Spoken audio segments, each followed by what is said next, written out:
Hi there, welcome to the YouTube channel. I'm back again with another random commander, and we're going to go with Grolnok, the Omnivore today. That's what I was given. 2 blue and green for a 3/3 legendary creature frog. And whenever a frog you control attacks, mill 3 cards. And whenever a permanent is put into your graveyard from your library, exile it with a croak counter on it. And then you may play lands and cast spells from among the cards you own in exile with croak counters on them. Right, so it's kind of... yeah, a mill deck. It's a blue-green mill deck from my point of view.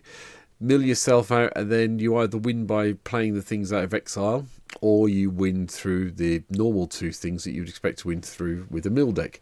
The upside is if you've got Grolnok in play, even if the stuff you mill goes into exile, you still get to play it because Grolnok's there, so you've always got your win conditions there, even if people exile. But you've got to make sure they get exiled with a croak counter on it. So, how does the deck look? Well, hopefully it looks like this after, if you haven't before, hit the subscribe button. Thank you. Hit the like button. Leave me a comment. Anyway, there we go. Right, here we go. This is today's deck. Start at the beginning like we always do with the mana base, blue and green lands everywhere, breeding pool, a couple of search lands. We've got brokers hideouts here, fabled passages here to help us go and get the lands we need.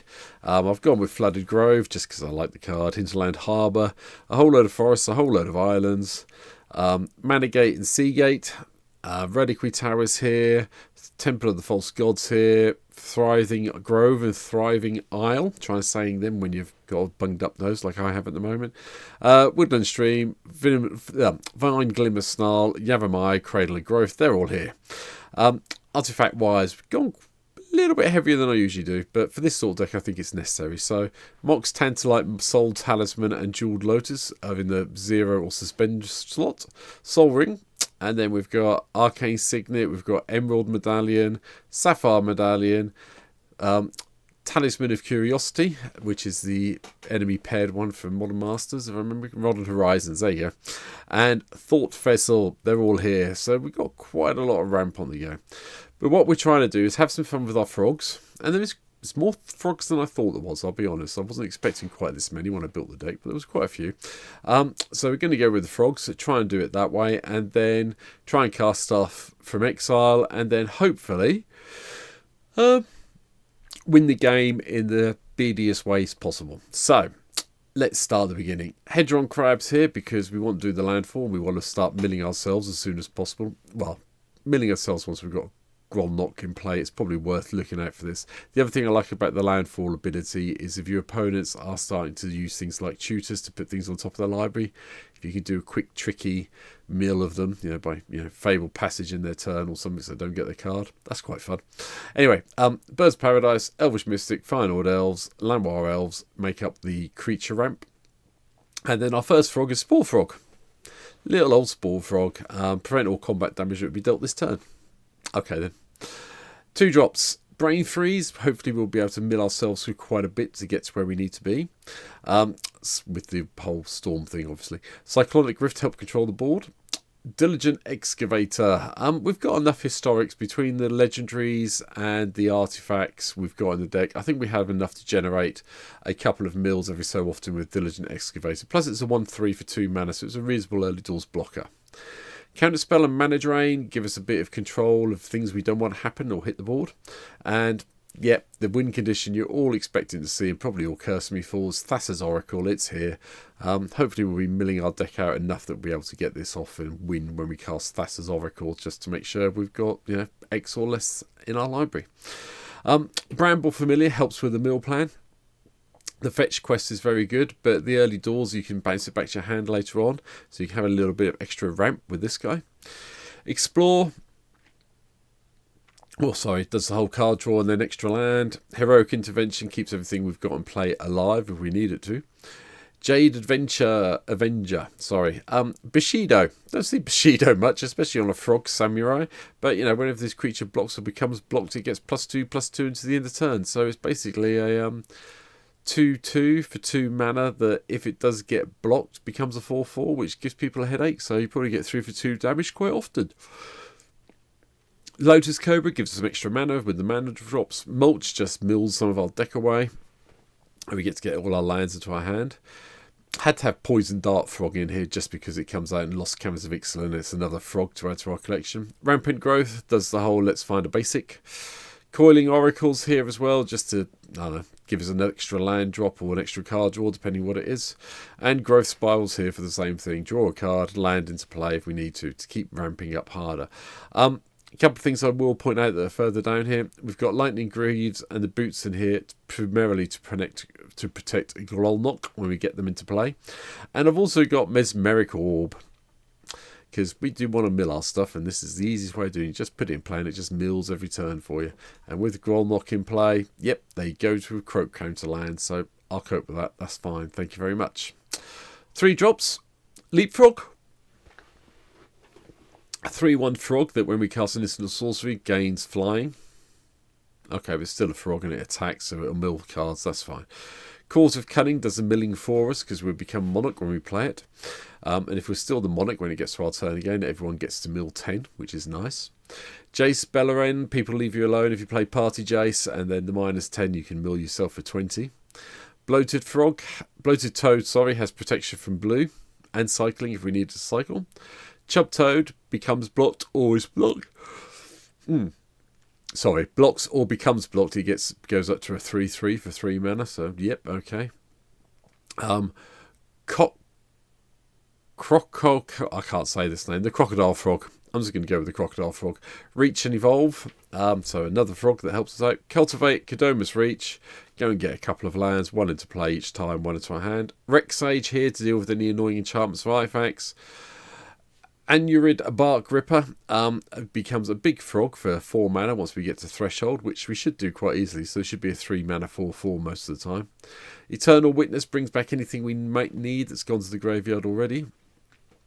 Plaxcaster Frogling does the whole grafting 3. Whenever another creature enters the battlefield, you can put a +1/+1 counter on it if you want to, but target creature with a +1/+1 counter on it gains Shroud, so it kind of helps. Halo Hopper. Nice easy one to convoke out early since it's an artifact from March of the Machine. Factor Fishing for a bit of card draw and graveyard dumping. Oracle and Mildai helps us play those lands off the top. Deep Fathom Echo is a new one from Lost Canvas of Ixalan. I like this card in here. It does a little bit of exploring on our turn, and we may have it become a copy of something else if we need it to. So it could become another frog if we need it, but hey-hum. Amphibian, target creature becomes a frog with pace, power and toughness 3/3 until the end of turn. So, elves become frogs if need be. Can be done. Jace, Wielder of Mysteries is our second win condition realistically. If you would draw a card while your library has no cards in it, you win the game. And -8, draw 7. Then if your library has no cards in it, you win the game. It's lovely. Or you just keep milling yourself away. Likewise, Jace the Perfected Mind does something very similar, which helps us out. -X, target player mills 3 times X cards. So it is possible you've got, get this into play, mill yourself 15 and you're there with your Thassa's Oracle or your other Jace.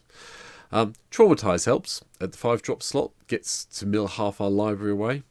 Excavating Anurid just came in because it was another frog. Realistically, it's not the best one in the world. You can sack a land and draw a card if you want to. Again, helps get the deck down.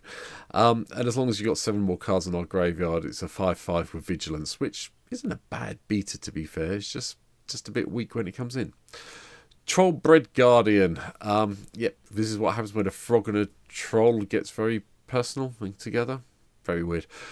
Anyway, 2 in a green, adapt 2, you get a couple of +1/+1 counters on it, becomes a 7/7, and each creature you control with a +1/+1 counter on it has trample. So it's not too bad. 8 mana for a 7/7 with trample. Yeah, I'd cope with that. It would split over 2 turns, that's not too sad. Frogmoth, trample, haste, deals combat dash for players, exile cards from their graveyard. +1/+1 counters for each creature card, and a life gain for each non-creature card. Thank you, like this. Forgotten Realms, you have a lot to answer for. Cheers. Haze Frog is just another way of stopping all the combat damage. Flash Speed for a 2/1 for 5 mana. The Mending of Dominaria gives you a little bit of milling happening all the time, and then bringing all the lands back. Oh, excuse me. Galloping Lizrog. Enter the battlefield. You may remove any number of +1/+1 counters from amongst creatures you control. If you do, put twice that many on here. Yeah, okay then. And Merc Fiend Liege. Gotta love this, haven't you? 2, and then hybrid blue and green for 3 lots of it. Other green creatures you get +1/+1. Other blue creatures get +1/+1. Untap all green and all blue creatures you control during each other player's untap step. Okay then. Still, it's all good fun. The biggest thing, there isn't a frog or anything else, is a fish. It's the fish fleet swallower for 7 mana. Whenever it attacks, target player mills half their library rounded up. Gets rid of your cards very quickly. And then Fascination, the final card in the deck. Choose one. Each player draws X or each player mills X. You may want to draw sometimes, you may want to mill sometimes, but at the end of the day, everyone does it. And yeah, it could give you the win if you draw the right cards you need. And that's it for today. Grolnok's fun. Not going to say it's the most competitive deck in the world. I found it quite funny when it's got thrown up by the random generator. But hey, it could be worthwhile playing it. It may be better than I think it is. I don't know, but yeah, you'll come and see me play it on stream this week at some stage. There's a link to my stream down below. And as I said at the start of the video, I really hope you've hit the subscribe button that's down there as well. Help me out. 314 as I record this, so you know. Aim for 2024, and I'll stop hyping it in a little while, is to hit 500 followers, hit subscribers here on YouTube. So if you can help me out, that'd be lovely. But for now, thanks for watching, and I'll be back very soon with another video based on a random commander. Take care. Bye.